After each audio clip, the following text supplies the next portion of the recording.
to you by Penguin.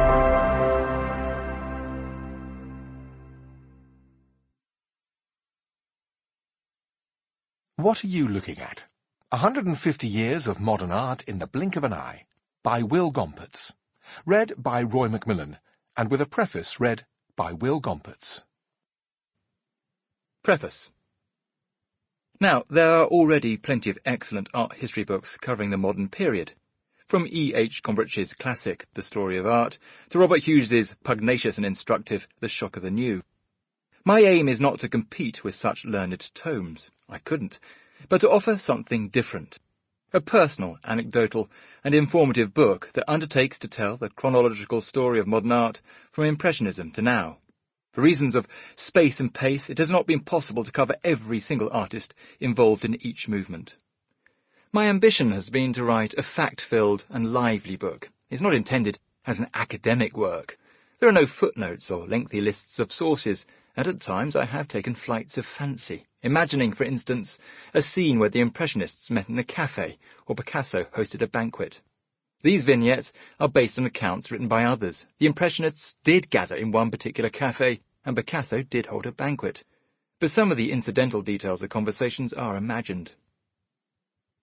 The inspiration for writing this book came from a one-man show I performed at the Edinburgh Fringe Festival in 2009. I'd written an article for the Guardian newspaper, in which I explored how the techniques of stand-up comedy could be used when explaining modern art in a way which engaged rather than bemused. To test the theory, I enrolled in a stand-up course and then went to the Edinburgh Fringe with a show called Double Art History. It seemed to work.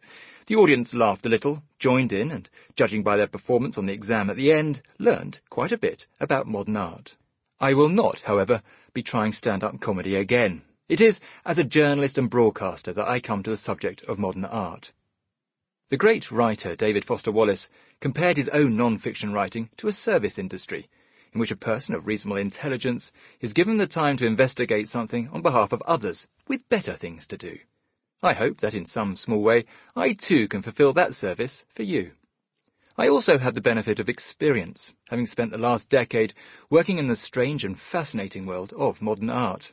For 7 years I was a director at the Tate, during which time I visited the great museums of the world and the less well-known collections that can be found off tourism's superhighway. I've been to artists' houses and perused the private collections of the wealthy, toured conservation studios and watched multi-million-pound modern art auctions. I have immersed myself in modern art. I started by knowing nothing, and now I know something. There is plenty more for me to learn, but I hope that what I have managed to soak up and relay is useful to some extent in adding to your appreciation and knowledge of modern art. It is, I have discovered, one of the great pleasures of life. Introduction. What are you looking at? In 1972, the Tate Gallery in London purchased a sculpture called Equivalent 8 by Carl Andre, an American minimalist artist. Made in 1966, it consists of 120 fire bricks, which, laid out as per the artist's instructions, were configured into a 2-brick-deep rectangle. When the Tate exhibited the work in the mid-70s, it proved rather controversial.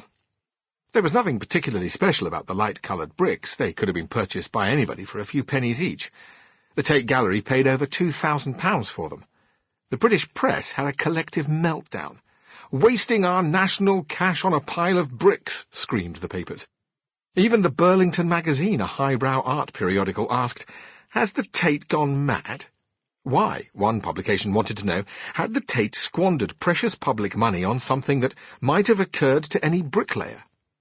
Roughly 30 years later, and the Tate once again acquired an unusual artwork. This time, they chose to buy a line of people. Actually, that's not quite right. They didn't buy the people per se, that's illegal nowadays, but they did buy the line. Or, more precisely, a bit of paper upon which the Slovakian artist Roman Ondak had written the instructions for a performance artwork that involved hiring a handful of actors to form a line. He specified on the piece of paper that the actors create an artificial queue outside a doorway or inside an art exhibition. Once in position, or installed in art speak, they were all to adopt an air of patient expectation, as if waiting for something to happen. The idea being that their presence would... Sample complete. Ready to continue?